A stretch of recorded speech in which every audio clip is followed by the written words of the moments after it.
that. And one of the presidential hopefuls of the Convention People's Party, Onzi Nathan Nkrumah, has secured an interlocutory injunction on the party's upcoming delegates Congress.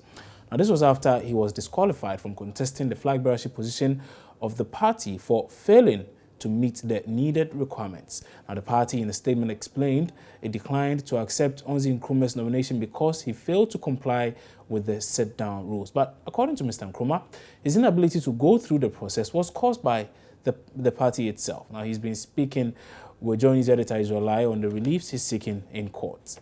Yeah, I believe I was unfairly treated, and I was intentionally, not allowed to take part.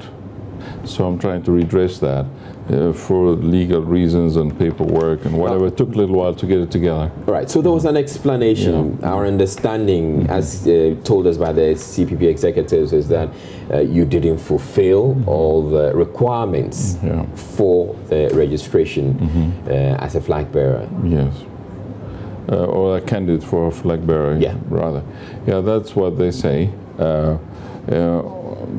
On the reality side of things, on the filing, the final day of filing, which is the 11th of January, a number of events have happened, very negative events, I hasten to add, and that showed clear prejudice or bias against me to make every possible reason for not being able to fulfill the completion of my filing on that very day. All right. I don't know if you've seen it or read it in the press, but I can go through it if you wish. Okay, so what's the reason for this motive for this action? What are you seeking to do with this injunction? Well, basically, I want to postpone it and allow myself a chance to join it. Simple as that, which I think will be a fair. Isn't it too late? I mean, the parties, the various candidates have showed up. They've taken part in a debate, and all. The train has left the station, as they say. Well, the whole process was done in such a hurry. 28th of December till this weekend. We're talking about 4 weeks in all, and that flouts the Constitution regulation of our own constitution, of the CPP. We are supposed to have 6 weeks between the end of filing and the Congress to choose a flag bearer. So we have not had that. We had 2 weeks, okay, according to this wrong procedure we have in place now. And I need to let you know that we are working the lines to try and get a response from the party authorities. But indeed, none of them is willing to comment at this stage.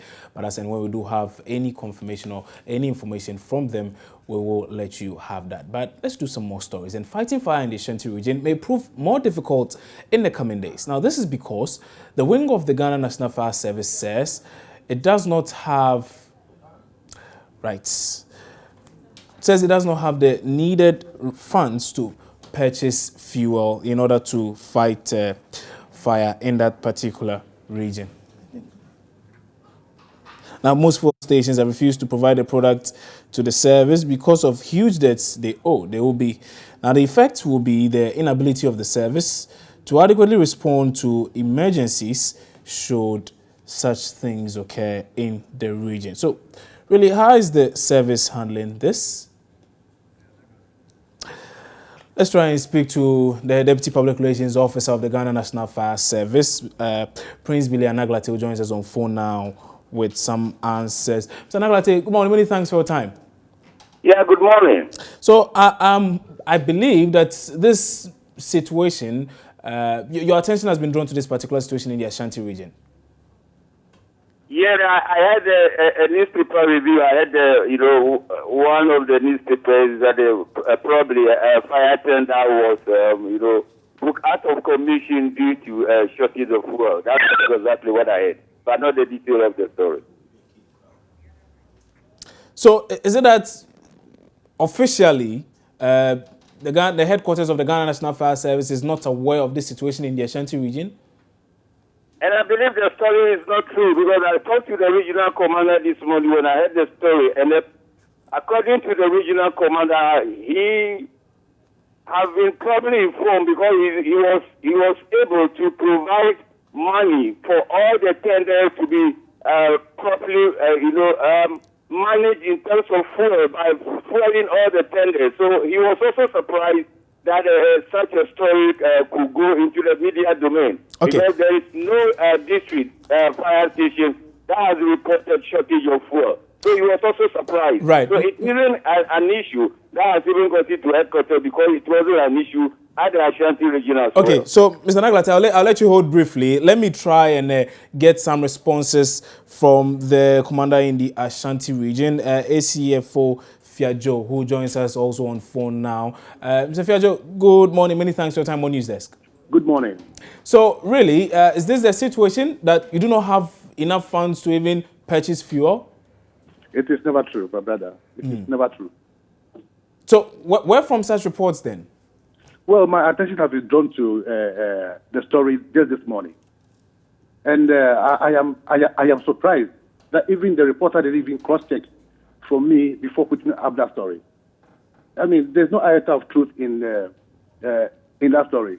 Is it not true? Is it not true that you do owe huge sums of money to a lot of fuel stations in the Ashanti region, and as such, many have even blacklisted you? Your question again?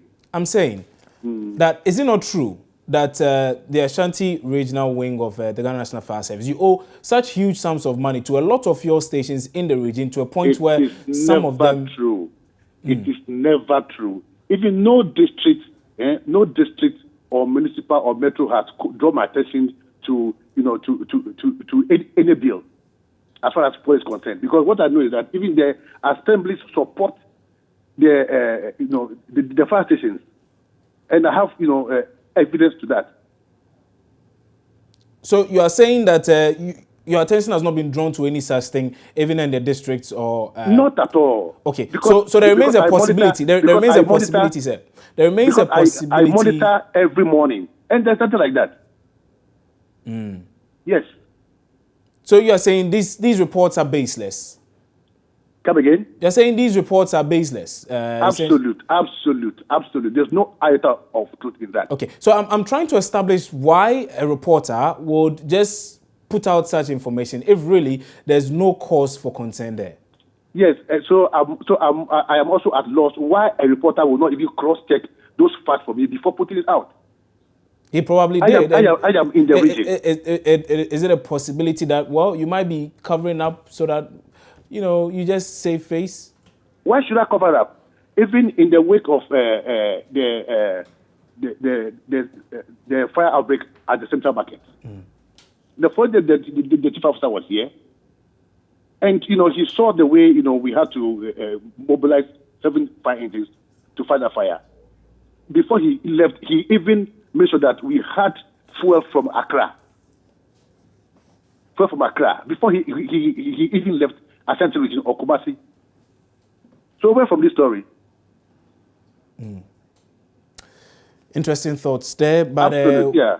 We'll still monitor the situation. But many thanks for your time anyway on the show. Thank you. And that was the Ashanti Regional Command of the Ghana National Fire Service, ACFO Fiajo, who's denying that particular story that was put out by a newspaper earlier today, that indeed firefighting in the Ashanti region was going to be a lot more difficult because of the huge debts incurred by the service to a lot of these fuel stations. Apparently, they had not been servicing the debts, essentially. But he's denying all those rumors, says they have enough reserve, and in fact, there's no such problem. We'll keep our eyes on this and bring you a lot more as and when we do have it. But you're still watching News Desk here on your Joy News channel on Multi TV. Time now for a break. When we come back, we have lots more stories in the bank.